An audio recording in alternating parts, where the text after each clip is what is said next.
ओम श्री गुरवे नमः।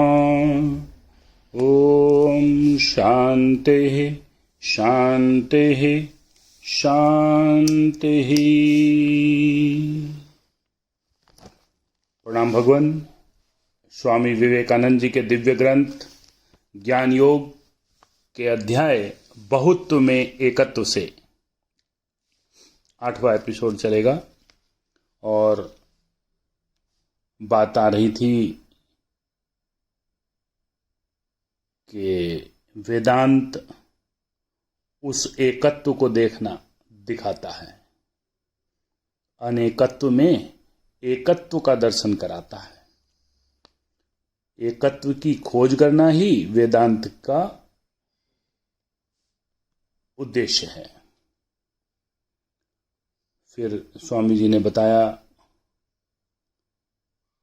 कि मंगल कितना सुंदर, अमंगल कितना अद्भुत। अब आगे, यही वेदांत की शिक्षा है।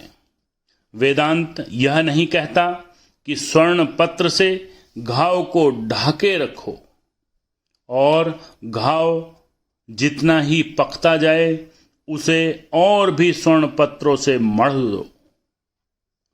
यह जीवन एक कठोर सत्य है, इसमें संदेह नहीं। यद्यपि यह वज्र के समान दुर्भेद्य प्रतीत होता है, फिर भी प्राणपण से इसके बाहर जाने का प्रयत्न करो। आत्मा की अपेक्षा अनंत गुनी शक्ति,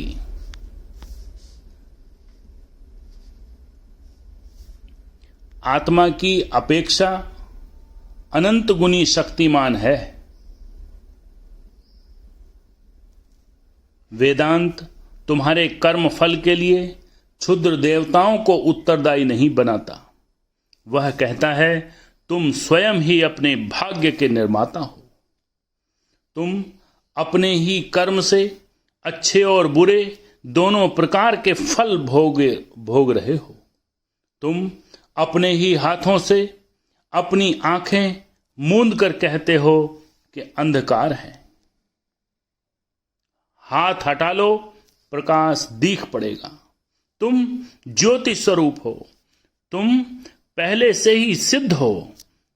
अब हम समझते हैं कि जो यहां नानत्व देखता है वह बारंबार मृत्यु को प्राप्त होता है। इस श्रुति वाक्य का क्या अर्थ है? उस एक को देखो और मुक्त हो जाओ। मृत्यो स मृत्युम आपनोति यह नानेव पश्यति। कठोपनिषद। हम किस प्रकार इस तत्व को जान सकते हैं?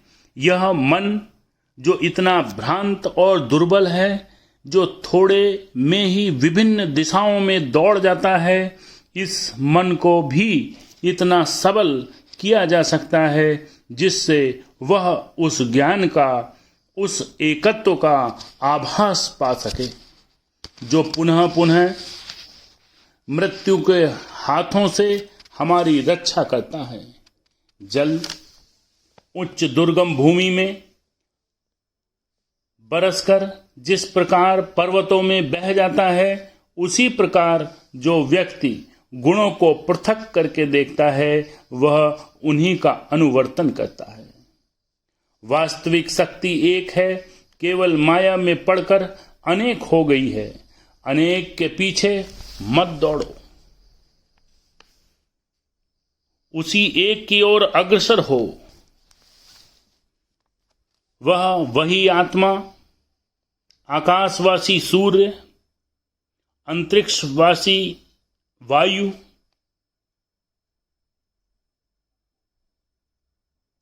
वेदीवासी अग्नि, कलशवासी सोमरस है।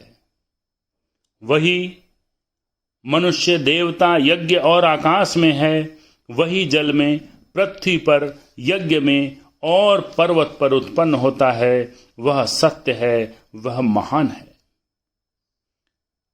जिस प्रकार एक ही अग्नि जगत में प्रविष्ट होकर बाह्य वस्तु के रूप भेद से भिन्न भिन्न रूप धारण करती है, उसी प्रकार सब भूतों की वह एक अंतरात्मा नाना वस्तुओं के भेद से उस वस्तु का रूप धारण किए हुए है और सबके बाहर भी है। जिस प्रकार एक ही वायु जगत में प्रविष्ट होकर नाना वस्तुओं के भेद से तद्रूप हो रही है, उसी प्रकार सब भूतों में वही एक अंतरात्मा नाना वस्तुओं के भेद से उस रूप को ही उस रूप की हो गई है और उसके बाहर भी है।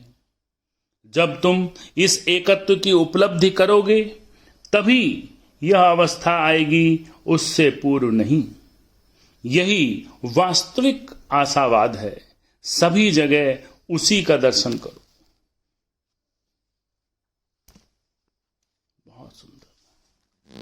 ओम शांति शांति।